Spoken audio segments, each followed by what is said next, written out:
ทางเราอยู่ดีมีแห้งเด้อ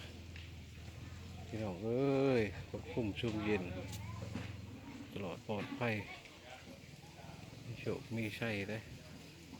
อยู่ดีมีชุกอายุบัดควันยืน